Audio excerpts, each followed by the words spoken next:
Did they make No, contact? I don't know. It's pretty close, but this is going to be a drag race. Right Look at there, this. moves Wow. him to win it. Carl Edwards bump and dump and run. Here comes Gordon right up to the bumper again. The bump and run. There it is. Maine to really turn around, Maine to Reilly's cage up.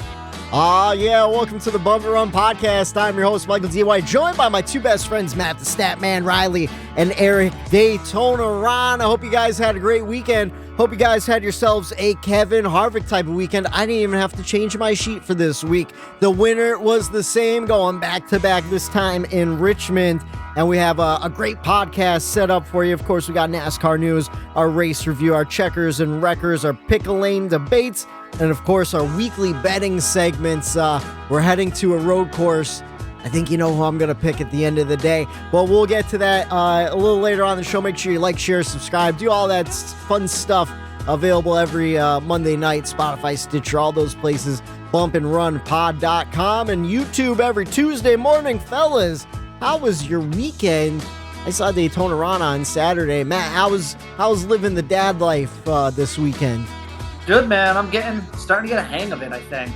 Yeah, so babies progress pretty quick at this point, right? Like what point is like 2 weeks? Can it move its head and stuff, or is it like he moves his head a little bit, but he won't really have full like function. Like he still has to like hold his head up and everything like that for a little bit longer. I don't know. I'm just kind of going at it day by day. He's the sleeping is getting a little better, but Yeah. like we're still up every couple hours in the middle of the night, but it's all part of it, I guess. I'm actually kind of used to it by now, like the lack of sleep, believe it or not. Like your body kind of catches up to it. you start just running on fumes and like you're like, I could do this. I'm powering Pretty along. much.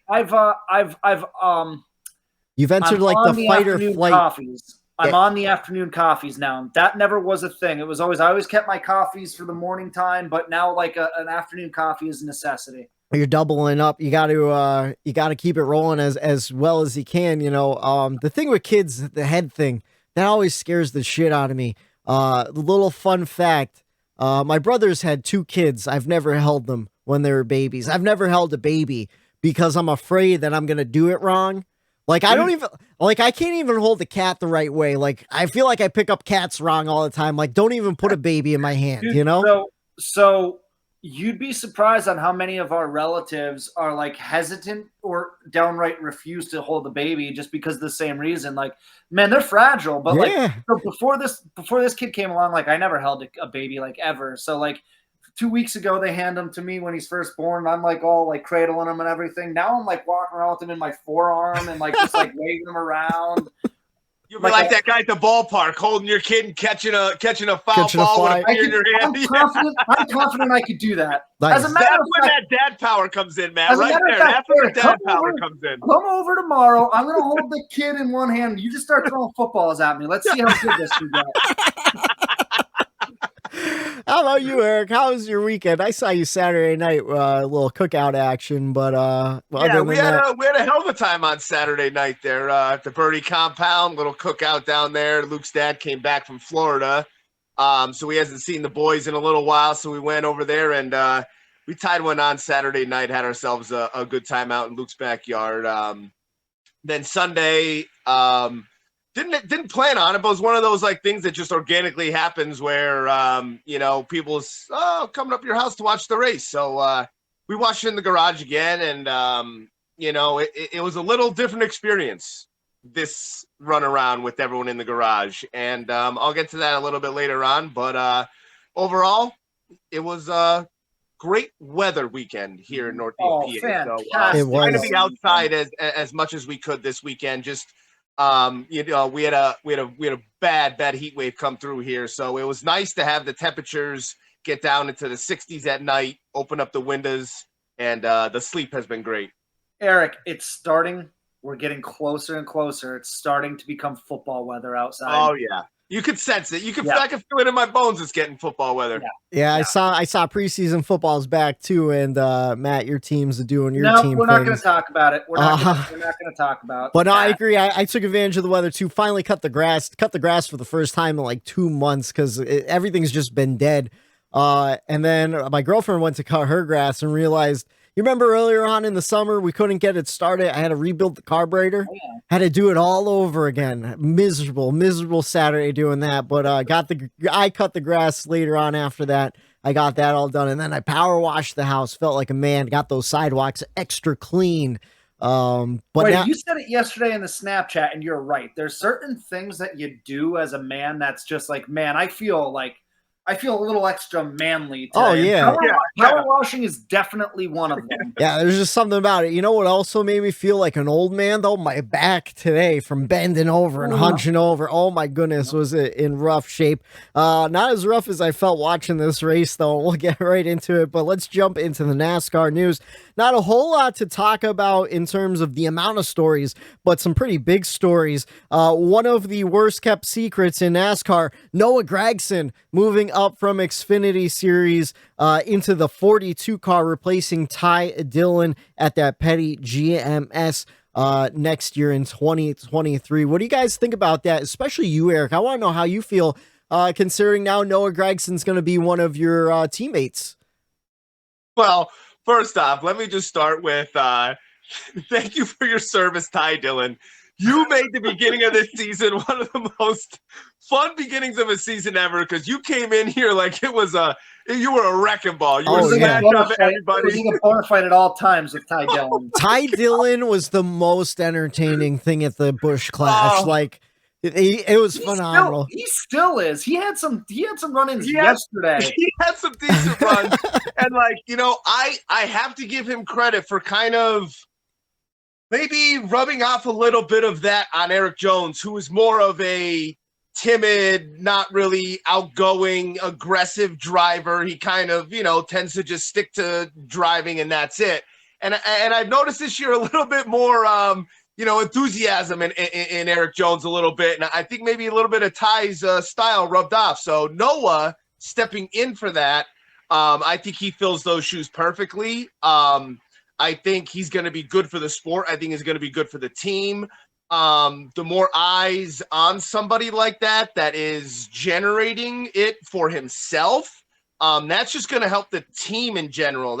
Sponsors are going to see that, and they're going to be like, ooh, I want this guy. He's going to get the clips. Yeah. He's going to get the content that we need to sell our product, and he's going to do it without even knowing he's doing it. So for that aspect, great for a teammate in that regard, and talent, he deserves it. I really do believe this is his shot, whether he takes full advantage of it and really hunkers down and maybe takes it a little bit more serious. I mean, there's times to flash his personality, but those first couple years in Cup really test your mental stability and really test you as a person to see if you belong in the sport or not. And, we'll see if the Cup Series spits him up and chews him out, or if he, if he makes it. And I think Erik Jones, being that almost veteran already, is a good help for him too. That calmness, maybe that presence of because I think he learned it from Kenseth in a way, to really know how to take care of your equipment. And I think he'll be a good role model, even though they're almost the same age. Noah and Eric, I think I could see them being a dynamic duo. Yeah, Jones definitely has that Cup experience to kind of help Noah, lead him along the way. And I think Noah has that personality maybe to rub off on Erik Jones and create some waves and like you said, get those clicks for the clips on Twitter and Instagram and all that stuff. I like the move too. One thing I was nervous about though, right now Erik Jones's current crew chief is Noah Gragson's old crew chief at Junior Motorsports, but they said nothing's going to change there. Jones is keeping his crew chief, and I think they're doing a really good job together. And I just think as long as they're just together, you'll start getting you'll see more and more results. Kind of like what we're seeing now with Jones near the end of this season. Like, he looked really good on Sunday until he got caught up in that wreck too. He's been on a really good stretch. You need that consistency. Like, once Harvick and Rodney Childers started working together and they meshed, and you could tell they're together forever. So you develop that. In the last 3 years, you bump around from, especially going from Gibbs and then Toyota to Chevy. Like you don't have that, consistency in that ear and that voice that you're hearing all race long. And that is a huge part of this sport of NASCAR, is the comfort that your crew chief gives you and being able to break it down and him understanding you. And I'm glad to see that they are bringing him back, because it leaps and bounds above last year, what they did in that 43 car this year. So I'm excited to see, not like I said, nothing against Ty, but to have a competitive teammate will be very interesting, because Noah has run well in the Cup in that 16 car in the part-time rides that he has, raced. He showed some flashes in the Cup car. So I'm excited. Now, Matt, on the opposite end of the spectrum, being a junior motorsports fan, how do you feel about losing Noah Gragson in the Xfinity Series? He's an excellent talent. He's obviously he's winning races this year. He brings eyeballs to junior motorsports because, he says what he wants to. He's always in the news for doing or saying something. He's exciting to watch, whether you agree with his racing style or not. I think he has the chance, call me crazy, maybe not next year, but give him 2 or 3 years. I think he has the chance to be another Ross Chastain type guy in the NASCAR Cup Series, where he's aggressive. He's gonna beat and bang. You're gonna see him rub some guys the wrong way with the style of racing that he does. But you know what? He takes risks, and at the end of the day, it may win him races. As Eric said, and as we all know as racing fans, Petty GMS is obviously heading in the right direction right now as an organization as far as competitiveness on the want to win. And I mean Eric Jones, he's threatening a win. As a matter of fact, I've got a stat that I'm going to keep. You guys are probably going to hear me refer back to a few times in this episode. I was poking around and I found a really interesting site called driveraverages.com, and I was looking at what have you done for me lately, right? So I went back the last 15 races, which puts us back to the Bristol Dirt Race on Easter Sunday. And I was looking at Eric Jones specifically. He's got, as far as full-time drivers, he's got the best average finish in the last 15 races at a 16.2. He's got that makes sense. Super consistent, He's got 6 top 10s in the last 15 races, which is tied with Kyle Busch, Daniel Suarez, Denny Hamlin, Joey Logano, and Ryan Blaney. If I'm Eric Jones, or Eric, if I'm you and I'm lumped in with that group of drivers, I'm super thrilled with where he is right now. So you look at a guy like Noah Gragson coming into that organization, and I think it's a super exciting time. And then, I know I kind of went into the weeds there to answer your original question about how I feel about junior motorsports. I think there's a lot of good talent in the Truck Series, and maybe they can poach someone in the Xfinity Series to come over. That 9 car is like their number 18 on Joe Gibbs Racing, if you will. That 9 car is the premier car of junior motorsports. So I think they're gonna wait. They're gonna find the right candidate, and they're gonna put someone who really deserves that ride in that seat. Yeah, I hope Petty GMS gives Noah the time to develop. I feel like Noah Gregson's always a slow burn type driver. He's struggling right now running part-time in the Cup Series, but everyone's going to struggle running part-time. Like you're not getting enough seat time in that Cup car. And I think as the season goes next year, you'll start seeing him get better and better. Or I could be completely off and he could be running for the finish line right out of the gate. I don't know. We'll see what happens in 2023 in Daytona. Should be pretty interesting. Another guy that they're letting develop for sure, Bubba Wallace. He just signed a multi-year extension with 2311. Not sure how many years, but I know a little job security is always great for the mindset of a driver. Of course, Bubba didn't have the greatest weekend this week, but he's been on a pretty good tear the last couple weeks. So, Matt's been saying he feels a Bubba win coming before the end of the season. So I do. I feel like getting that contract signed up will help further that, to kind of just put your mind at ease. How do you guys feeling about that?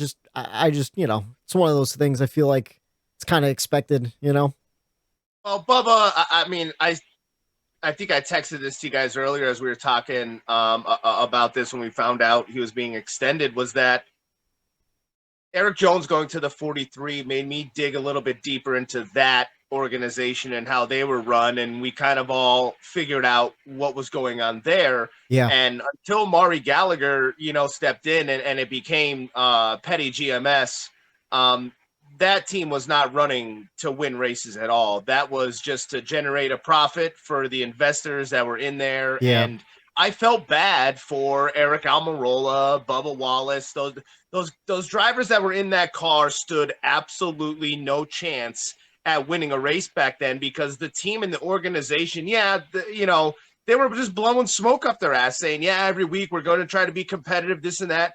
They were doing what they had, but there was no money, resources. They didn't care to grow or get better. So I think Bubba kind of got screwed in a sense, and it wasn't a fair evaluation of his talent being in that car. So we're seeing now, and as of lately, he I think he definitely deserves a second go around and an extension to see what he can further do. And from this point forward, like I just I'm looking at him in this 23 car as like, this is his rookie stint in the Cup, because that other stuff was just, there was no chance. It's like running around for a back marker. It's like, It's like Corey LaJoie.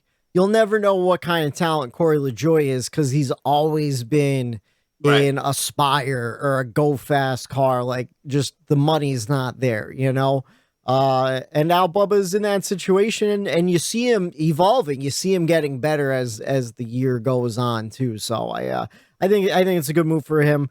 I'm excited to see what happens next year and the year following with him as a Tyler Reddick teammate. Maybe they'll elevate each other. And then another piece, I didn't even realize he's in talks right now. Daniel Suarez says he's close to a contract extension with Trackhouse Racing.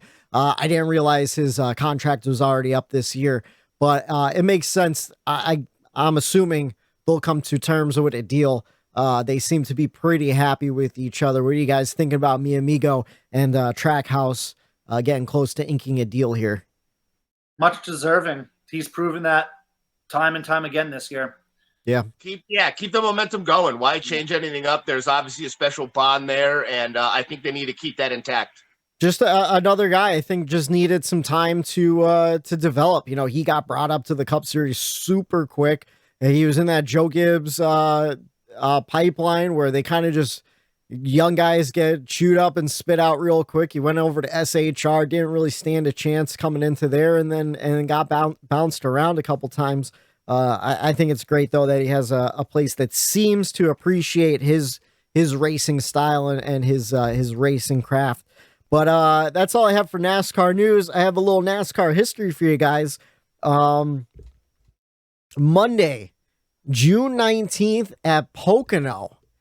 I know what you're saying. Why are you bringing up Pocono? Well, you'll understand in a second. It's the final lap, and Dale Earnhardt is in the lead on the final turn of the last lap. Jeremy Mayfield would pull a move that made Dale Earnhardt infamous. The bump and run. Mayfield moved Earnhardt. Why do I bring this up when we're coming out of Richmond?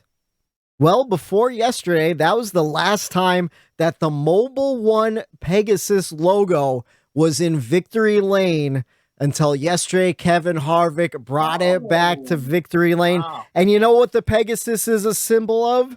Speed and power. That's according to Google. I thought that was pretty cool. But that little fun fact was pointed out by John Wise, Rowdy Nats on Twitter. He said it before Harvick won too. He goes, if Kevin Harvick wins today, I think this will be the first time that the Pegasus has been in victory lane since Jeremy Mayfield at Pocono. So I thought that was pretty cool. And what do you guys think about that? Very interesting. I didn't realize that. Good old paint scheme history there. I love it. Yeah.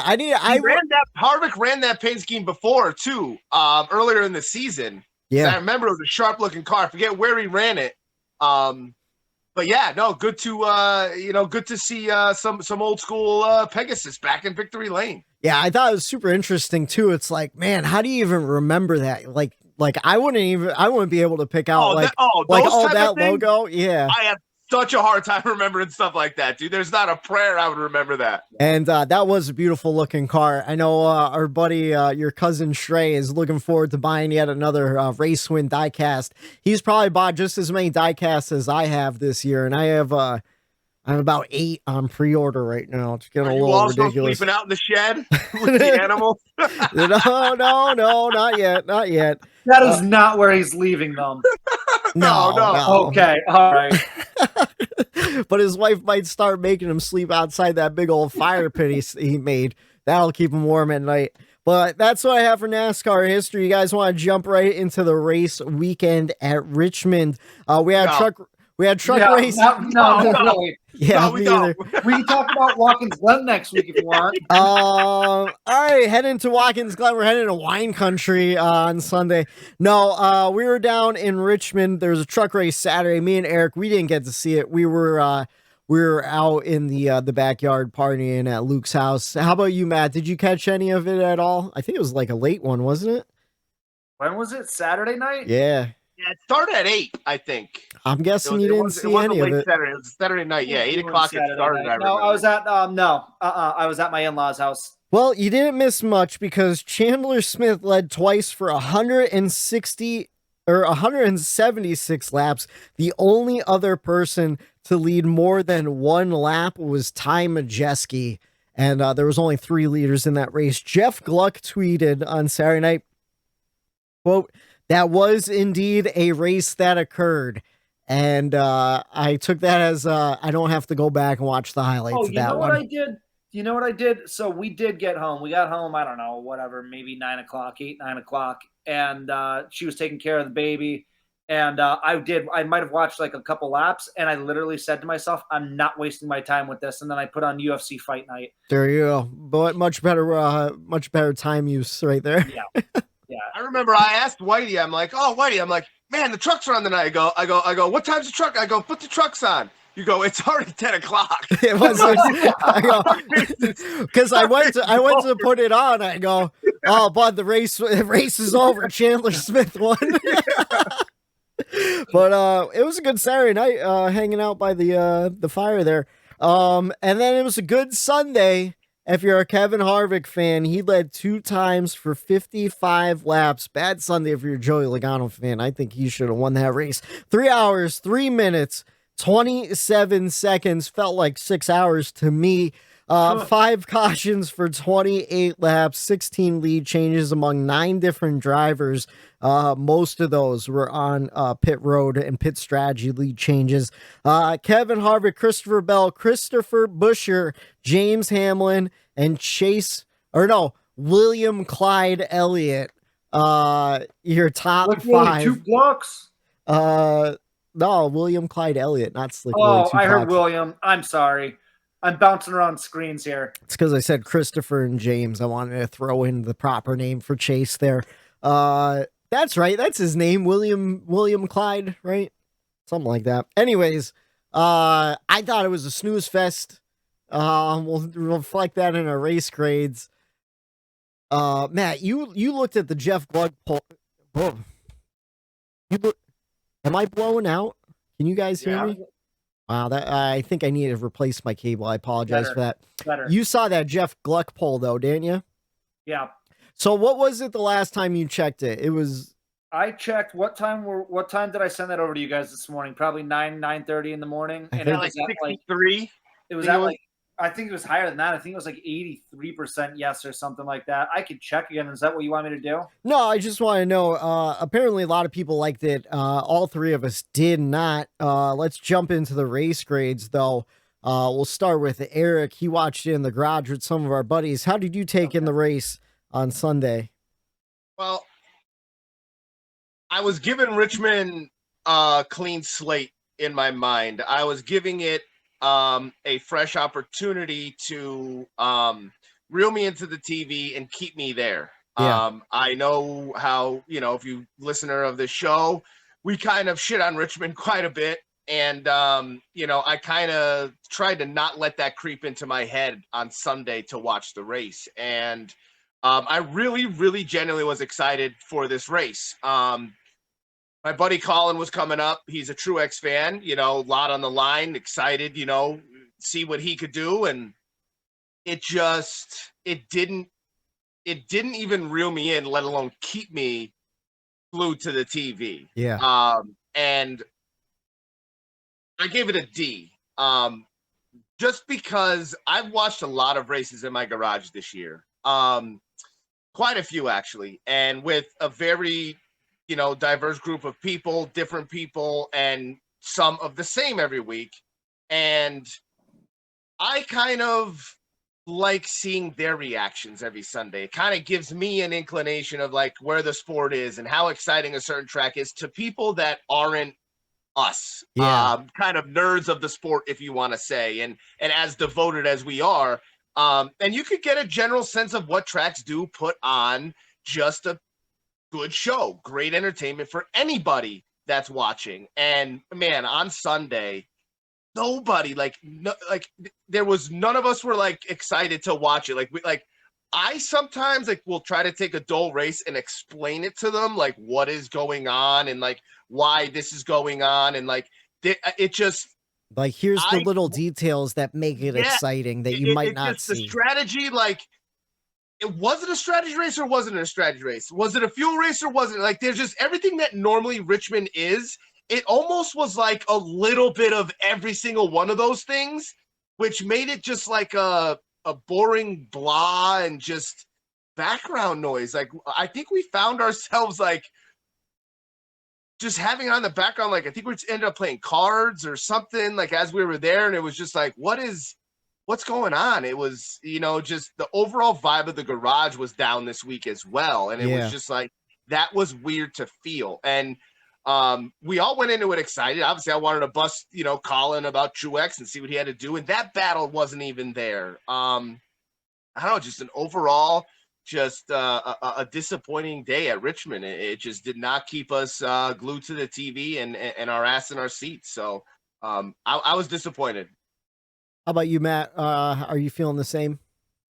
Yeah, I gave it a C minus. I had it as a D actually all the way up until I started doing my show prep, and I actually thought I was being too harsh, so I actually bumped it up to a C minus. But you know what? Daytona Ron gave it a D. That was my original grade. I'm also giving it a D. This race was really, really boring, and I hope we're not turning people off. If we have any first-time listeners to this episode, we're not a negative group of guys. We really, really aren't. I promise you. But this race stunk. Now, to tie a bow on the question that you asked me about Gluck's poll, Jeff Gluck's poll, was this a good race? 70% of the voters disagree with us. They said it was a good race. Yeah, that's a little over 3,400 people voted on that poll. I don't know. It had its brief moments here and there, but overall, I thought it stunk. I thought there was very little in way of drama. There was no shootout to the finish line. The little bit of a shootout that we saw with Christopher Bell gaining on Harvick at the end didn't really matter, especially if you were paying attention to what Junior said with 5 to go. He flat out stated Christopher Bell is not going to catch Harvick in time. This race is over. And I can imagine, if I'm a producer at NBC, I'm probably having a conversation with Junior now, hey, listen. We got to keep these people hooked for 5 more laps. Don't say it's over, Right. Because I noticed that. I'm no, he's right, though. You look at the time. You can't catch him.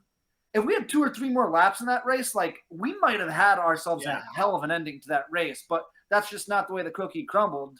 And then, I don't know, it just wasn't I don't know. I try not to be negative, like I said, but we've seen this far too often with Richmond. I was told that this might be a fuel strategy race. It wasn't. I was told tires would be an issue yesterday. They weren't. I mean, there was tire wear, but it wasn't but it you wasn't didn't see a whole massive fall off where people were battling with worn tires between each other. It was kind of just that's what makes a strategy race. Yeah, it's kind of just whoever could pit the quickest. One goes with the other. Yeah, I'm gonna make a declaration.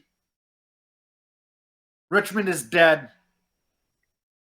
Richmond is dead. Enough. Dude. Good game. You guys Rest figured in it out peace. last year to me. I used to get so.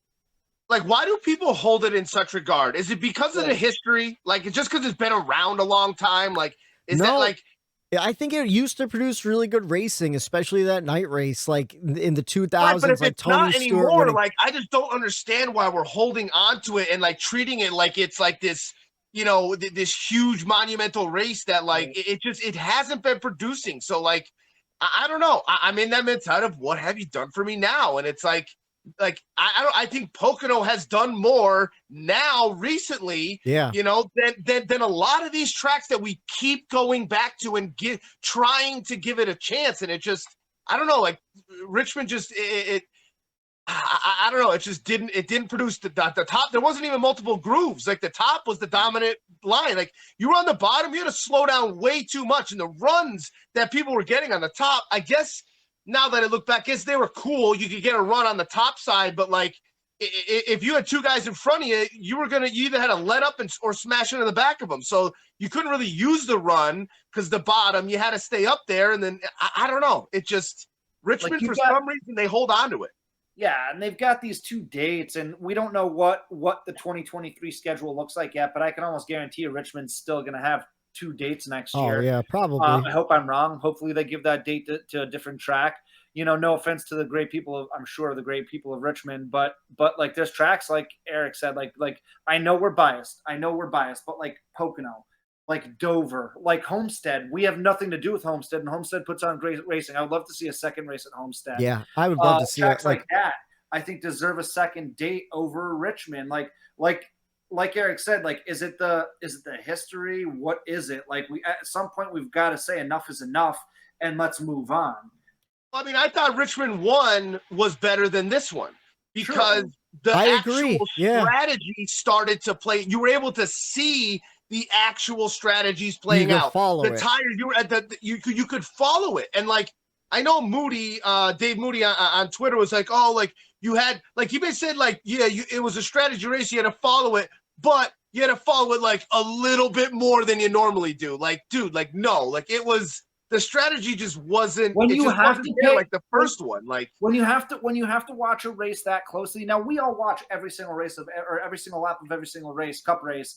We watch it intently. Like we watch it. I can't watch a race more intently than I already do. When you have to watch the very finite little details in order to make a race good for you, that's not a good product. Can I tell you what bothers me about NBC too? During green flag runs, they don't do a race off pit road. And that's very hard to follow a like a green flag pit strategy race too. I wish, like who's coming out in front? Like who's making up ground on pit road there. Like, cause they'll do it for, you know, yellow flag pit stops and stuff. I want to know the finishing order as they're coming out. I feel like that would probably help at least to explain some of this fine detail strategy racing where at least you're like, oh, okay, Ricky Stenhouse Jr. just made up 3 spots coming out here, so he's going to cycle in a little bit. Like, I feel like maybe they just dropped the ball a little bit on this one because like Eric said, you know, this had a little bit of everything, but it wasn't like really enough of anything to really like stand out. You know what I mean? Was Steve Letarte in the booth yesterday? Yeah, he was. Yeah. It was just, I don't know, man. I think like Denny Hamlin was on a different strategy than everybody else, but I feel like everyone else was kind of just like, who's going to pit quickest in the pit window, and then hopefully you jump out and you get a good stop. And if you don't get a good stop, then you're fucked. And that's exactly what happened to Denny. Like, Denny should have won that race with his pit strategy. Like, he was doing a real strategy race, and then his pit crew, like, lost it for him in the second week in a row, you know? So, like, I don't know. I was just shocked. I was shocked. I did not like it at all. Yeah, I was shocked because on Twitter all day Sunday, like, I saw people echoing our sentiments, and then all day today, it was people saying, like, what a great race it was. Even on YouTube, The Iceberg, which I'm sure a lot of people watching this probably have seen The Iceberg's video. He does a community page too, and I like his poll a little bit better than Gluck's because he gives 5 options. He goes great, good, average, below average, and bad. 11,000 people voted in this poll. 17% said great, 53% said good, 22 said average, 4% said below average, and 3% said bad. Well, so what are we missing? I don't know. What are we missing? Maybe Because maybe they're smarter fans than us and they were paying more attention to it. I don't know. Like maybe I went in with a bad mindset because like I was working outside all day and I was tired and I laid down. But I legit I wanted to take a nap for the first time watching a race in 3 years. Like we're not negative guys. No, we want these races to be good. We don't all day today. Just a little peek behind the curtain. All day today, all three of us were like, "Oh, we're not really looking forward to recording tonight because we have to talk about that bum ass race that we watched yesterday." Yeah, that's not the way we don't want to have that type of attitude. But like yesterday's race wasn't good. I know what I saw, and everyone's entitled to their opinion. I'm never going to try to change anyone else's opinion, but and we're the three biggest champions of Pocono Raceway, which is one of the ultimate, strategy races of the year. Like we love strategy racing. At least I thought I did. Maybe I don't. I don't know. It makes me wonder too. You know how Gluck always, says, or not Gluck says, but if Chase Elliott wins, is the poll going to be higher from week to week? So now, while you guys were there discussing that, I thought in my head, real quick, did they say, yes, it was a good race because there's a big group of people that don't want to see a Truex or a Blaney get into the playoff. Or yeah. You know what I mean? Maybe they're all like, okay, there wasn't a new winner and they're both, the points battle between them are still there. They both still have an opportunity to get in there. So maybe they were just following that. Oh, no new winner. Good race. My driver's still in the hunt for the playoffs. Good race. You know what I mean? I don't know. I wonder too if you're listening to this show, please do us a favor. And I'm serious. We're not going to bust your balls. I genuinely want to know if you liked the race yesterday. Can you please comment on the YouTube page as to why you liked it? Like, what about it? I would love to understand why people like this race. I just personally don't see it. Maybe it's because I haven't slept in 2 weeks. I don't know. I don't. Maybe that's it. But I haven't had a problem with the other races. I had a sleepless night last night. I tell you what, I woke up at 2 a.m. I didn't fall back asleep until 5. I was just thinking about that 8 car and how bad he did. But no, I was gonna say, why did you realize there's a lot of grass at Watkins Glen? No, there is a lot of grass at Watkins Glen. No, I was wondering though, maybe it's because we did see a pass for the lead. So Kevin Harvick did take the lead in a pass on the outside, which I thought was pretty cool. And then we did see a little bit of a battle at the end there where it was like, oh, can Chris Buescher take this? And then all of a sudden, Christopher Bell is kind of coming out of nowhere and he's catching up. Can he catch up? So that was exciting near the end. The third stage was definitely the best stage. But if Joey Logano just ran away with it, he led 225 laps or something ridiculous like that. 222. The 22 led 222 laps, I think was the stat I saw. Yeah, so if he won the race, are we still are that many people saying it was good, or was it because you had a guy kind of running away with it and then all of a sudden he didn't, someone tried a little bit different strategy and got there? Yeah, I guess that's a strategy race. A guy won it on strategy, but is the whole race as a whole a strategy race, or just I guess I can see the two reasons why people might have said it was a good, enjoyable race. Is one, the Chris Buescher, trying to run down the leader, towards the end there. But my rebuttal to that is he never got close enough to make it super interesting. Yeah, he was there, and yeah, that's a new face hunting down the leader, but he wasn't he never got there and made it super interesting. That's why the first Richmond was better, because the ending, the strategies worked out to the point where okay, now here we are. We have an actual battle. Will he catch him scenario, and it played out the way it should have. And I almost wish now we got the same exact race we got in the other Richmond race. We almost did with Christopher Bell. Like I mentioned earlier, if that race went another 3 or 4 laps, we might have seen another chase down, and maybe we're all sitting here singing a different tune. But everything leading up to the last 30 laps of the race, in my mind, was dull. And I can't, just because the last 30 laps were semi-entertaining, it doesn't do it for me. It doesn't justify me saying, hey, okay, maybe that was a good race. Yeah, regardless, I gave it a C-. Originally, I was going to be at a D, but I was you want to know what? The ending was pretty interesting.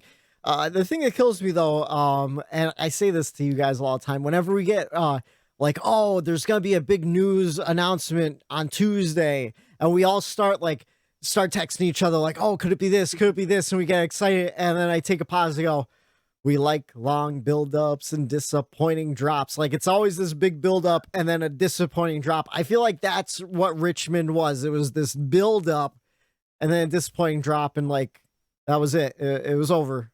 Kevin Harvick's your winner. Really cool that he won 2 weeks in a row. I thought it was interesting. Kevin Harvick went from a out of the playoffs, is he washed and ready to retire, to may now never win again. May never win again. Now he wins 2 races in a row, and is he a legitimate championship threat at this point? Like, it like is kind of crazy. Week, look at Ford. Yeah. When I asked that question, was this fuel for their fire? And look at what Ford did at Richmond. Yeah. You know what I mean? Like, I don't know, were they holding something back? You know, did they have to use it a little early to get themselves into the playoffs with Harvick? Maybe they didn't want to use whatever they had, that little tool to get them over that edge. But like, man, like Ford, like not only Harvick winning back to back is that's crazy with the way that everything's been going. Well, not crazy because he has been, running consistent. Okay. But, I mean, it's just Ford out of nowhere. Just like we thought Ford was just done for. Like, especially Blaney has been running well. Logano has been non-existent. Harvick's been non-existent. And now here we are, crunch time right before the playoffs. Did they pull their little trick out? And did they have to do it earlier than they wanted to? Maybe. Like I'll go back to that stat that I mentioned before, going back the last 15 races, going back to the Bristol Dirt Race on Easter. You know who the number 3 rated driver is as far as best average finish in the last 15 races? It's Kevin Harvick. 11.8. Yeah. You know how many top 10s Kevin Harvick has in the last 15 races? Tons. 10. Yeah. 10. Only 5 times in the last 15 races did he finish outside the top 10. It's been building with him. Right. And we're all surprised, including myself, over the past 2 weeks, like, holy shit, where did he come from? But if we really are, maybe Moody's right. Maybe we aren't paying close enough attention, because he's been building this up. And now he's starting to rip off wins, and it's scary. As a Chase Elliott fan, it's scary because Kevin Harvick, the closer's coming on at the right time right now, and that should terrify the rest of the field right now. If you go back and pay attention to this podcast a couple weeks ago, I did defend Kevin Harvick. I believe, Matt, you said top 10s aren't good enough in this playoff system. And getting in, and I said, I don't know, he's running super consistent. He's in the back half of the top 10, but he's consistently there. We're just not really talking about him because he's not in the top 5. I'm just saying. Right. You need people to fail in front of you. I really don't think the speed might be. I just think a lot of people, and this has been happening all year long as well, where people take advantage of other people's failures. Yeah. Like, look at Denny Hamlin. The last 2 weeks, he should have 2 more wins, and we're not talking about a comeback by Ford or Kevin Harvick right now. No, that's true. What I mean? So, I think he's still consistent. Don't get me wrong; it's still been building, but I think every team or quote unquote manufacturer or organization has reaped the benefits of someone else's shit failures, day or terrible mistakes. Yes, and I feel like it's been like that this whole entire season, and we'll kind of get into it in the pickle lanes, I think. But before we get too deep into Ford is my checkers. So do you guys want to jump right into the checkers and wreckers? Let's do it. But yeah, my checkers is Ford as a whole, especially over the last 2 weeks. Harvick ran great this weekend. Of course, he won, and he won last weekend. Joey Logano absolutely dominated most of the day. Chris Buescher had a run at the end there, and he was in the top 10 for most of the day, as well was Brad Keselowski, who we haven't seen much of except for here and there. He was running really well yesterday too. So I don't know, like Eric said, maybe they're hitting on something that they didn't want to show until they got to the playoffs. But at the same time, then he said the same thing, just thinking about what you said a couple of minutes ago, sometimes it's capitalizing on other teams' bad days. Like if Harvick didn't win these last 2 weeks and Denny Hamlin did, then we'd still be on the train we were at 3 weeks ago where we're like, oh man, Toyota's hitting on all cylinders. Because I think I gave Toyota as a whole my checkers 3 or 4 weeks ago. but at the same time, is it just the new car where like everyone's showing flashes at different times? We had different pockets. Like we had the Chevys in the beginning of the season, then we had the Toyotas come on, and now the Fords are coming on. And that's going to bring me to a point that we're going to cover in the pick lane debate when it comes to do we have a championship contender at this point? Like, is there a championship favorite? We'll jump into that later on, but that's my checkers. I know it's weird. I'm giving mine before you guys. Usually I let you guys give yours first. It's throwing me off. But my wreckers, got to give it to the 8 car, man. Oof, what a day. This spun early, saved it. But then they put, like, I don't know about this call, man. They put like scuffs on from qualifying the day before. I think that was a bad move. Just got trapped laps down and just got worse and worse. I swear to God, in the third stage, I don't know what happened, but he went from like 3 laps down to 8 laps down. I'm like, what the hell is going on? Just an awful day. You know that ate Whitey up to have to do that too. Oh, yeah. Like he was probably thinking about it all day. Like, I can't believe I have to wreck the 8. Like, God damn it. But like the worst day. Like, and you want to know what? And then Austin Dillon still finished like a lap down, but he finished in like 14th or whatever. I'm like, they swapped because usually it's like Reddick's running up front and then Austin Dillon's getting like 28th or 29th. Like, it's just bad day for RCR as a whole. Not a great day for Chevy, to be honest with you, though. You know what though too is Whitey, I know you weren't gonna watch any of the pre-race, but they were all high on Reddick, and I know they were. Steve Letarte picked him to win for the same reason I picked him to win too, because I was like, oh, he's running that paint scheme, he's on fire in that paint scheme. You wanna know why? They had the flower to the hood, they adjusted the paint scheme, it threw off all the flow of everything. But yeah, that's my checkers and wreckers. I mean, that's about it.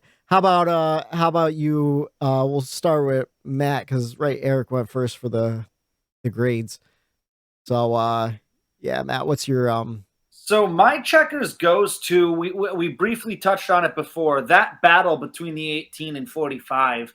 That was a lot of fun. Like I said before, I had a hard time finding. There were moments, brief flashes here and there throughout the race, which brought my race grade up a little bit. This was one of those moments because we had it kind of felt like a passing of the torch moment in NASCAR history, right? Like we might be able to look back on those 10 laps and say, wow, that's really where it happened right there, because all signs are pointing towards the possibility of Ty Gibbs jumping into that 18 car, which Kyle Busch pilots right now. Yeah. So, and then the best part about it is, and that they did mention it on the broadcast, was like, this is getting under a KB's skin, that Ty was like out dueling him there. Like, even if he is good with Ty Gibbs and all that, like, that had to have been bothering him as far as a competitive spirit. Oh, for sure. But it was an excellent battle. They were just side by side for lap after lap after lap, and it was just really, really fun to watch that. Yeah, that was definitely definitely my favorite part of that race. That was probably the most excited the whole vibe of the garage was as well. Watching that go back and forth, because at one point in time, Kyle Busch, he hit the back bumper of Ty, and Ty came back and hit the back bumper of Kyle, and I'm like, oh shit, this kid ain't playing around, man. Like, he's not going to get bullied out here. And I think that's like, to circle back around to Noah coming in that 42 car as my teammate for next year. Like, I think this attitude that some of these younger kids have of not being intimidated by some of these Cup veterans, and not necessarily, I think Ross Chastain is a scapegoat for these young guys.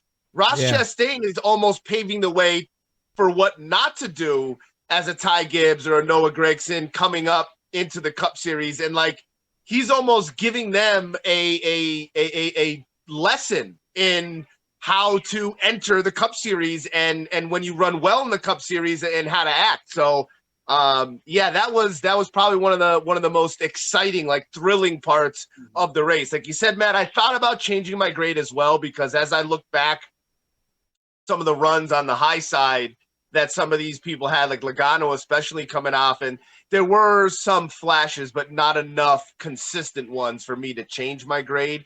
But yeah, that 45 and 18 battle was was something we're going to look back on for sure. Imagine a scenario where Ty Gibbs punts Kyle Busch out of the way, wrecks him, and now you have these two literally fist fighting, and the fact that they're getting into each other's cars. It would be like going back to when Dale Jr. came in and took Kyle Busch's spot at Hendrick Motorsports. Yeah. Like that whole debacle again. Oh my God, we almost had a part 2 of that.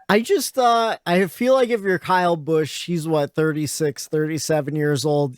I feel like you can't hit a 19-year-old kid. I don't know. Like, I feel like that's just a bad look. Like Kyle Busch is a tall dude, you know, like I feel like Ty Gibbs is just like this frail little boy, you know, jumping into like the ring with like the veteran. You know? I don't know, man. It's a big boy sport. Like, if you're going to be up there battling with them and you want to start shit, like, you got to be willing to back yourself. You got to be willing to defend yourself as well. You know what it reminds you know what? If you're in that situation, you just do something subtle. Like, as he's leaving his interview from, like, you know, Jamie Little or something, and he goes to walk away, stick your foot out, trip him, make him fall on camera, look like an idiot. You know what I mean? Like, do it. Something real subtle to get back at him. Yeah, like bullying. Well, you're talking about bullying. Okay. Dude, like, Ty's getting interviewed by Bob Hawkers. You come over and you flick him in the ear. Yeah, and just keep walking by. Like, oh, don't you dare pass me like that on the track again. Yeah.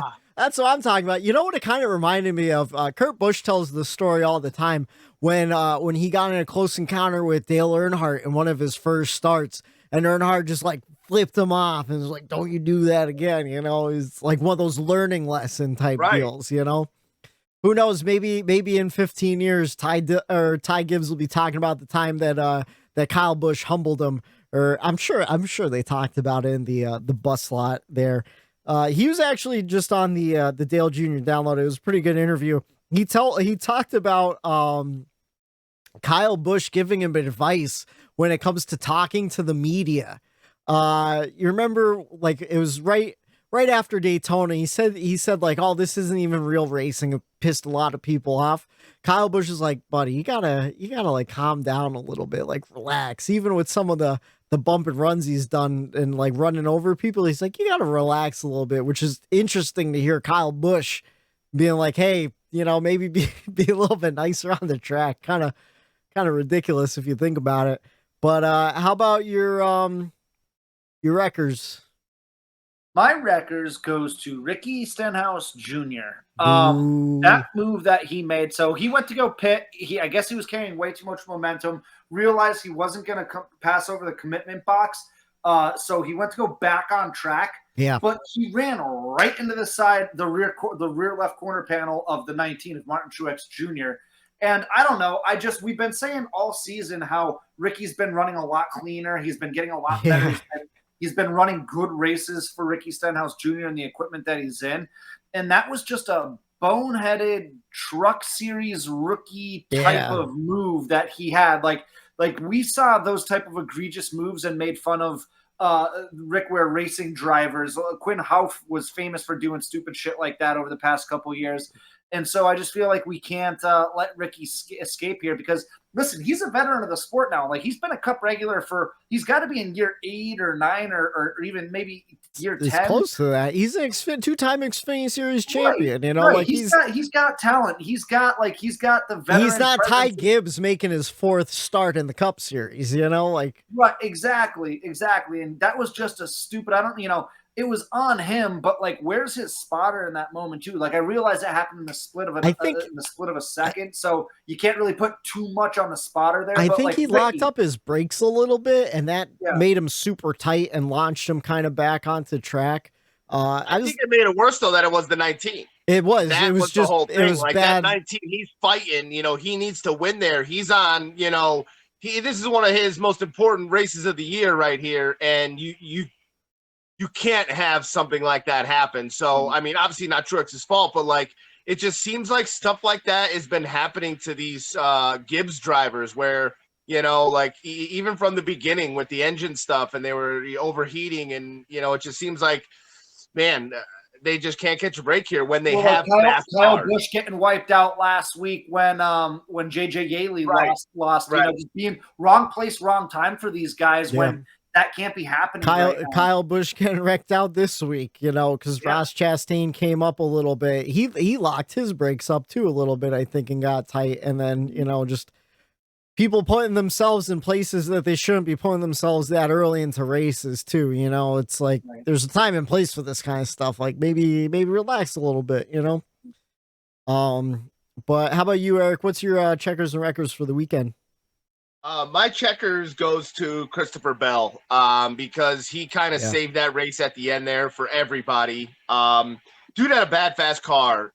He spun, saved it, kept it out of the wall, and fought back hard. He just been having a really good momentum swing lately. I just feel like out of the Toyota guys, he's been up there running. He's probably been the best JGR car, and we're coming up on another road course here at Watkins Glen where he could maybe keep that momentum going.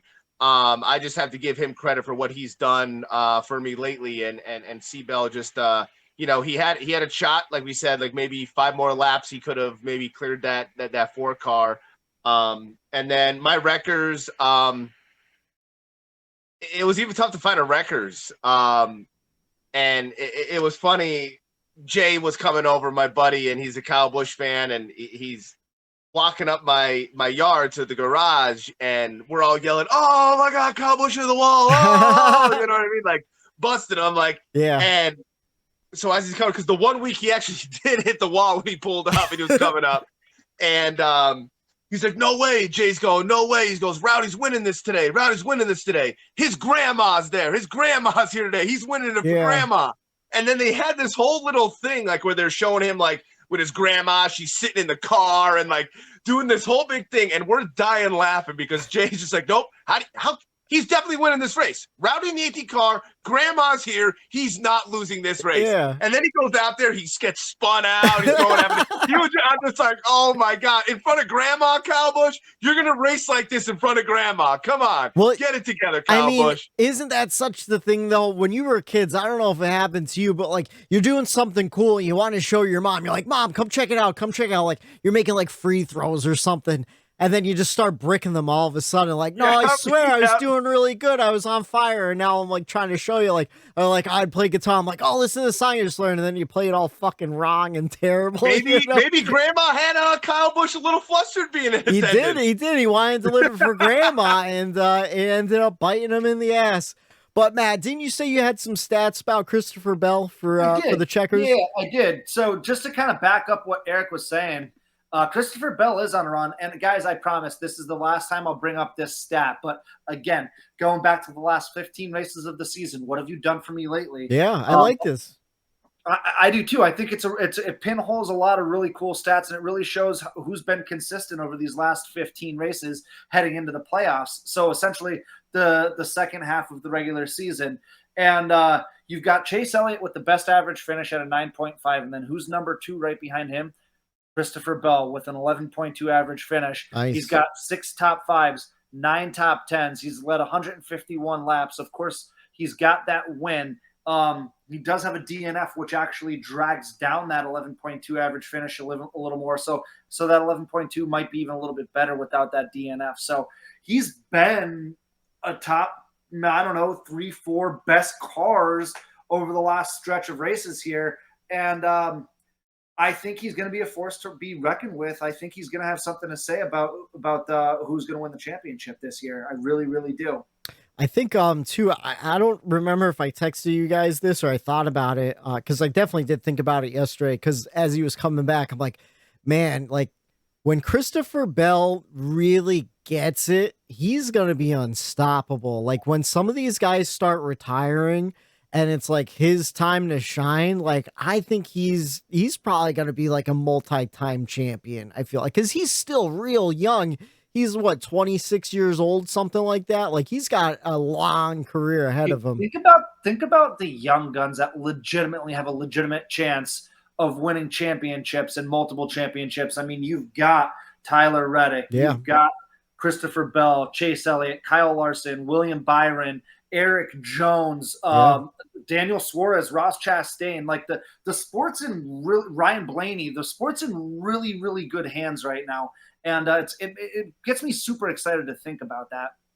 Yeah, it's gonna be interesting once these guys start retiring too, and you start seeing like I'm always interested in the fan bases. Like going to the track and seeing who's wearing what t-shirts and stuff like that. And like I like seeing these guys, like the young guys, slowly building their fan base out where you could see it growing every year as you keep coming back to the track. It's really interesting. Yeah, because you've got probably what in the next 6-7 years we're going to be losing Kyle Busch, Kurt Busch, Hamlin, Harvick, Eric Almirola is going to be gone. Truex Jr.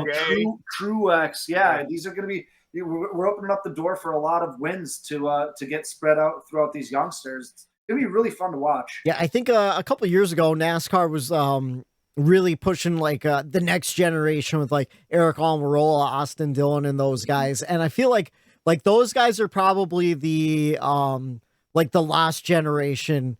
And now, like these young guys are going to be the next. Was part of that too. Yeah, it's kind of like there's like Gen X millennials, and then it was like Gen Z or whatever. Right. Like Austin Dillon's the millennials, where they're kind of getting forgot about, and now it's Gen Z's really fucking flying up on everybody. So I think I don't know. It's going to be an interesting 10 years. In the sport. I'm excited. I'm here for it,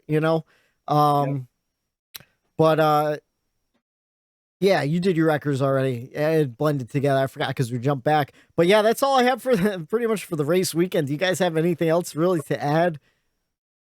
We're going to the best road course in the country this week. Oh yeah. But first we got to cover who came in last place. We mentioned the battle between Ty and old Kyle there. But Ty Gibbs had his motor blow around lap 180. Everyone loves to talk about the winner, Kevin Harvick, on a Monday. But here on the Bumper Run podcast, we like to shine a little light on who came in last, and it was Ty Gibbs. I thought he had a really good car. He battled with Kyle Busch. He was running up there. Not sure what happened with the engine. If it was, sometimes these guys can miss a shift and then blow a rod or whatever. What happened? I didn't see anything online. That's what yet. I was thinking. Yeah. I'm thinking he hasn't been in that car all that often. He's coming in here. I bet like something, missed a shift or something along those lines. Yeah. And especially when you're battling with Kyle Busch and, the stress of that, I would imagine maybe Ty was a little bit too much for him this week. Yeah, and like Richmond, he's definitely shifting way more than he has in the last couple of weeks, with bigger tracks like that, even Kevin Harvick said he missed a shift I think he was shifting in like 1 and 2, but not shifting in 3 and 4 or something like that. And he got him swapped or something, or he missed a shift on the back stretch. And that's why Christopher Bell was able to gain some track position on him there. So like even the veterans are missing it. It's really easy for a guy who's in his 4th start to go out there, maybe miss a couple shifts and blow an engine. I don't know if that's exactly what happened. I'm sure Toyota and TRD and Joe Gibbs Racing are all looking into that on a Monday. But yeah, that's all we have for the race weekend. But I got some debate questions for you. It's the choose cone is out. It's the pick a lane. You get to choose which side of the aisle you're going on. First question. Do we still want more short tracks? This year Martinsville wasn't that great. Richmond, 2 races, not that great. Bristol dirt. I mean, it's a short track, but it's also dirt. It's different. I don't know if you could judge that. We're going to Bristol soon. The outcrying of fans over the last couple of years is more short tracks, but we're seeing intermediates kind of being the better races right now. Road course is not that great. Do we keep pushing the short track line here? What do you guys think? Yes. Yeah. It's the car. You saw with the packages that we talked about in years prior, how they were trying to create the best racing at multiple styles of tracks that we go to in our sport. They're not all the same by any means. And, the short tracks they were producing and the intermediates were not. And they tried so many things to get the intermediates to run well. And they just didn't, they never got there. Yeah. So this whole new car is what we have now. And this is year 1 of this new car. I think we all know what short tracks can produce as far as storylines. They haven't.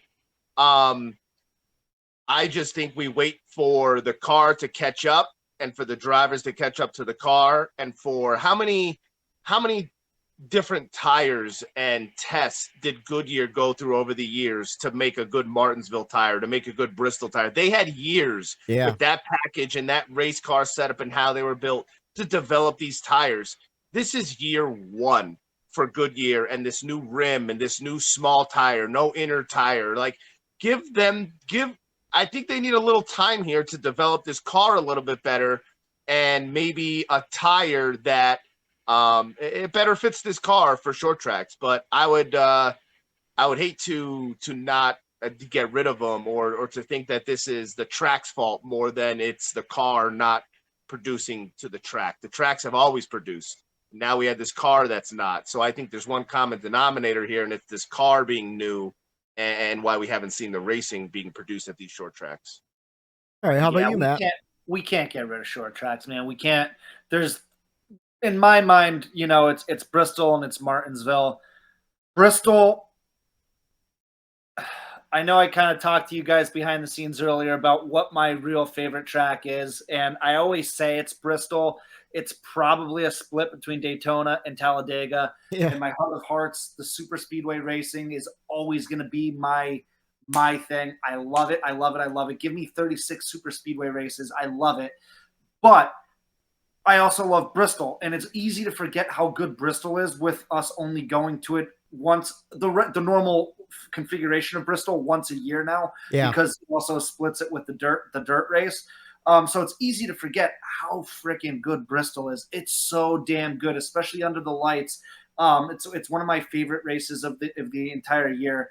Martinsville, I mean, and it's also, listen, this question might be popped up because Richmond was awful, but Richmond doesn't typically race like a short track. It is a short track. It doesn't race like a short track. Yeah, no. Martinsville was a stinker of a race this year, but it also had a lot to do with the temperatures. Was it like 45, 50 degrees that night? Yeah, it was super cold. It was a bad race. So I don't know. Yeah, Eric said it good. Let's see what they can do to fix the I don't want to use the term package because we haven't had to say package all year. But let's see what they can do to maybe fix the short track racing. Let's see what happens when they go to Bristol in a month from now. And let's just wait and see. I can't remember if I brought it up on the news last week or the week before. I don't think I did, but I did see pictures of out in California. They're taking down some of the grandstands. So they are moving forward with that reconfiguration to a short track over in Auto Club Speedway. So I am excited to see what happens with that. The design looked pretty cool. It was almost like a hybrid of Martinsville and Bristol because it didn't have higher banks, corners, but it's real long straightaways. Yeah. So it does look real interesting. I'm excited to see how that goes. But at the same time, with how good this car was at Auto Club and everywhere else, it's like, man, I really do love intermediate racing. And I always have liked intermediate racing ever since I started watching. So are we going to rat him out? No, I'm gonna rat myself out. I told you, like, I don't like short tracks. That's why I've been so anti-North Wilkesboro for the last 2 years. Like, but you wonder what? I went back and I looked at all my race grades from last season. This race, I gave it an A++ last year, the Richmond race in the playoffs, because there was big playoff implications. And I think there was a big battle with Christopher Bell and someone else. So I can't even remember what happened. In the spring, I liked the strategy race once we realized it was a strategy race, and I thought it was pretty good. But like, Martinsville is kind of boring, to be honest with you. To me, I don't know. You gave Richmond playoff race an A++.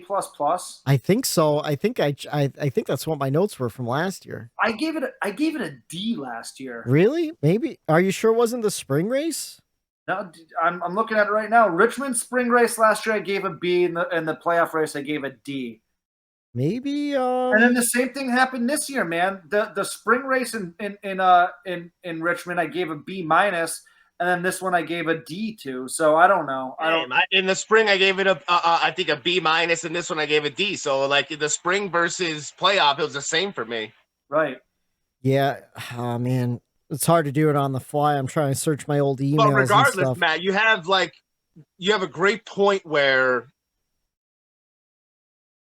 and like I'll keep bringing up, what have you done for me now? And it's like Bristol and Martinsville having, that bad race because of the cold weather. Like, it's just because we haven't seen the good racing. Like, if we saw a great Martinsville, I don't even think this is even a question that short tracks. Oh, no. Like, Richmond playoff race last year, I gave a C-. I go, if we saw some cautions in the final stage, I think it could have been saved. So yeah, no. Okay, so a similar outcome to what we just saw yesterday. Yeah, I think that's just Richmond. Maybe I was looking at the Bristol race from last playoffs. That was probably really great. Regardless, I think Bristol needs to get rid of the dirt race. Yeah. I don't think NASCAR needs to get rid of the dirt race. I think they could recreate that anywhere else. They could recreate that Bristol dirt track. They could stop, stop. Because that leads me to my next question. We saw a rumor on Twitter break yesterday. I'm still not even sure if I want to bring it up because I haven't been able to find the true source. But supposedly, Texas will be destroyed, blown up after next season and either reconfigured the or track, rebuilt. not the state. Not right? the state, the track, okay, Texas Motor Speedway. If you guys got to choose what you would replace Texas with, what would you do? Because I'll tell you exactly what I would do right now. I'll tell you what I would do. I would get rid of Bristol dirt, run 2 Bristol races on the concrete, and make a purpose-built dirt track in Texas for the dirt race to go to. I agree, and I'll take it one step farther. I say, since we're going hybrid and all these racetracks want to be owned by NASCAR and all of this, and we see how Atlanta's hybrid has worked really, really well, right? Yeah. So I think we do an Atlanta hybrid style super speedway race, because what is Texas known for? Bigger, the better. We're Texas. Yeah. Everything's bigger in Texas. You do a huge super speedway style race in Texas, but you put a purpose-built dirt track in the center of it. You do dirt one time, you could do super speedway another time. This way, you had more super speedway hybrid Atlanta style race. Yeah. And you could go there and you have multiple dates out of that. And it's owned by NASCAR. So this is supposed to be a debate topic, right? And usually, because we're also like-minded, we end up usually agreeing. Yeah. I've got a hybrid between both your ideas that I just thought about, and I've mentioned this in the past. I would like to see a purpose-built dirt road course going back to where NASCAR originated from. NASCAR originated on the dirt roads and the back roads of the southern states. So why not make a purpose-built dirt road course down in Texas? I don't want to see another super speedway. I think Atlanta was enough for the hybrid.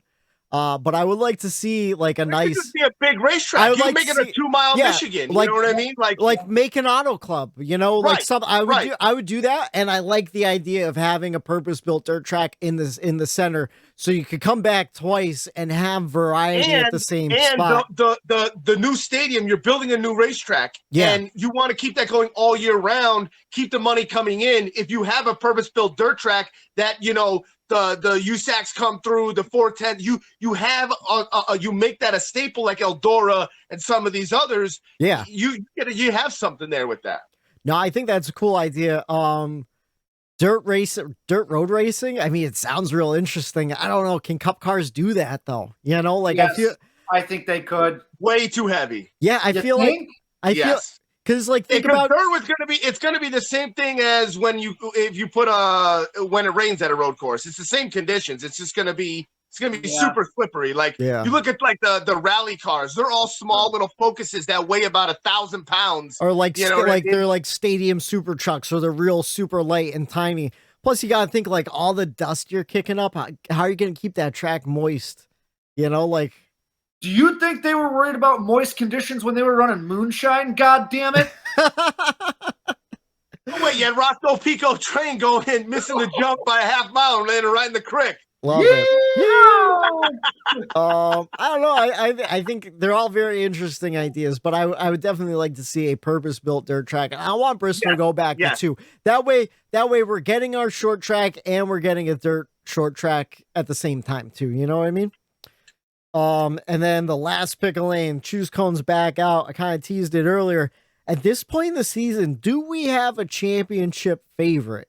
I know Chase Elliott's first in points, but is he the championship favorite? Matt, you're shaking your head. I have my championship 4 already picked out, who I think it's going to be. Every year I fill out a bracket right before the playoffs start. I'm going to do it again this year. Last year I nailed my top 4. I nailed it. I nailed the champion and everything like that. I think the top 4, you have to look at Chase Elliott. You have to look at Kevin Harvick, who is on frickin' fire right now.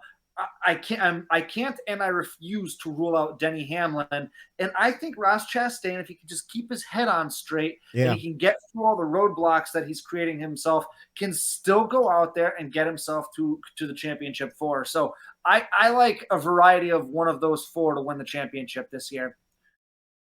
How about you, Eric? You think we have a championship favorite yet or no?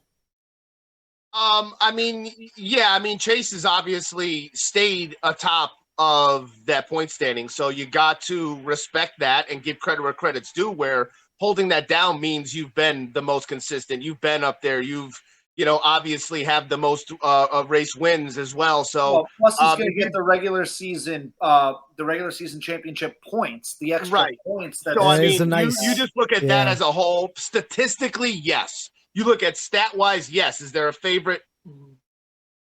Definitely, by far, that he chases the favorite. But if you take the season as a whole, like we've said this show, there's been so many clumps of different ups and downs. Unpredictable, that it is very still unpredictable. So I trust my gut, my intuition, quite often, almost probably 95% of the time. And right now, my gut's telling me that this is still really wide open and don't settle on anything because of how, as a whole, you look at it, it's just been so up and down. Dude, you can almost make a case for not only those 4 guys that I have in my top 4 right now, but you can make a case. Kyle Larson can come out of nowhere. Christopher Bell's racing like a maniac. Joey Logano can come out of nowhere. I was gonna say Joey Logano is always like a sleeper to get into the round of 4, like he's just always there for the championship 4. Even last year, I feel like he didn't have much of a season and he was still there at the end, He's good at those plate races. He has people that are willing to push with him and work with him at those plate races. And when you have that, reputation of going up there and being able to win those races and run up front, you have him at cutoff races, you have a shot. And I think Logano at some of these racetracks we do go to, as long as he kind of stays out of trouble as well, and there is a little bit of speed in his car, he knows how to really bring a 10th place car home to victory lane. There's no one other. I used to get so mad at Jimmy Johnson was good at doing that as well. Not having a winning car, but coming home and being in the top 3, top 5 with a 10th or a 15th place car. He just has that knack for getting it done in those situations. So I don't rule out any of those people either, Matt. That you nailed it with those people you talk about, and I'm all about what are you doing now and that momentum, and Bell with the momentum, Ford and Harvick and Logano momentum. I'm nervous for William Byron. I'm nervous for Alex Bowman. I'm nervous for some of these guys that really haven't, and even Whitey, not to make you any nervous, but even Tyler Reddick, that's the thing. You hope you get these cobwebs out, but I like momentum going into the playoffs. And Kyle Busch, what kind of shot does he have realistically right now? Yeah, and that's what I'm saying. I don't think there is a real championship favorite besides Chase being so consistent. Because that doesn't mean anything though necessarily. Right? Exactly. That's where I'm coming from. It that's means what I'm something saying. To look at. Because honestly, if I had to lean one way or another, and it pains me as a Chase Elliott fan to say this, Harvick has been pretty freaking not only consistent, but now he's winning races at the right time, and that's what it's all about. That's when things get dangerous, But at the same time, you look at Kyle Busch having 2 bad races in a row. You look at Tyler Reddick having 2 bad races in a row. You have that happen in one round of the playoffs, and you're out. You're done. And that's just the nature of the beast of these playoffs. And that's why I look at this grid. I'm like, no one besides Chase Elliott has more than 2 wins. I'm like, it's just so spread out. It's like, how do you even predict it? You know, I don't know. It's way different from years past. Yeah. Way different. And way you know different. what? I'm here for it. I'm excited for it. I think it's gonna be super interesting. It just makes things really nerve-wracking when you're a fan of one of these guys in the playoffs too, because like you said, you know, I'm thinking like, man, Tyler Reddick had 2 real bad races in a row. You know, I'm hoping they have a good piece for Watkins Glen. That's the last thing he said on the radio. He goes, "We got a car for next week," so I got the faith. But yeah, it's heating up in the summertime.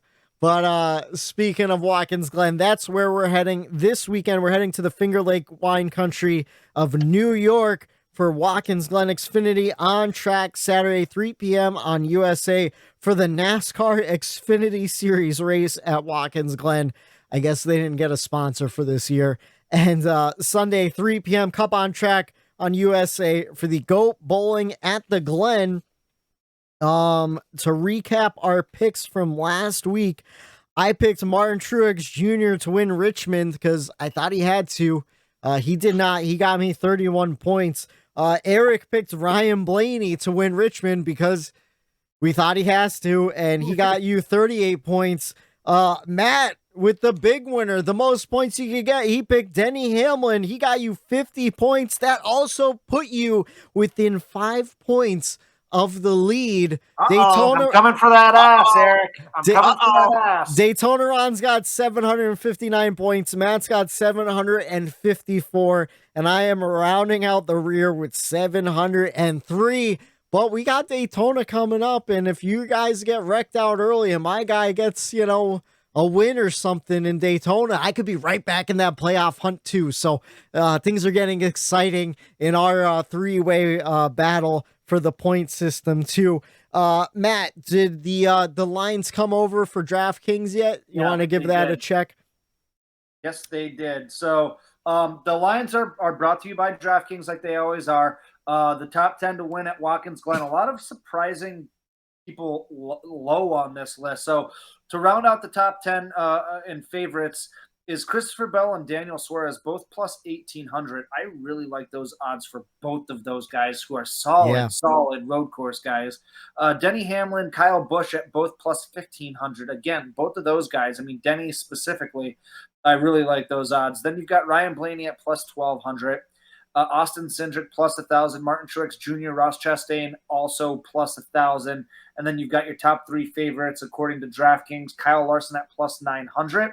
And then Whitey, me and you, buddy, Tyler Reddick at plus 600, and then Chase Elliott, your slight favorite at plus 500. So it is going to be fun. It's going to be interesting. I cannot wait for this race on Sunday. See, I'm sad to see those numbers. Vegas is finally paying attention to Tyler Reddick at road courses because the last two, if you bet on them earlier in the week before practice and qualifying, he was plus 2,000. So I mopped, or no, it was plus 1,000 last time. So I mopped up during those ones. But since I'm going first, they had 2 rough weekends. But the last thing, like I said, he said on the radio, he goes, "We got a car for next week and we'll show him what we could do." So I'm putting my faith in Randall Burnett mostly and Tyler Reddick to execute. I'm picking Tyler Reddick for the win at Watkins Glen. Oh, I'm up next. Oh, you're up. Yeah, Eric. You know, he got me 44 points last road course that I picked him at. And it just so happens that, you know, this manufacturer is starting to heat up a little bit. Not on your list by any means, but he's a sneaky road course racer. And I'm almost certain he has as good of a shot as any. The number 34 that loves Michael McDowell. Oh, it's a great pick.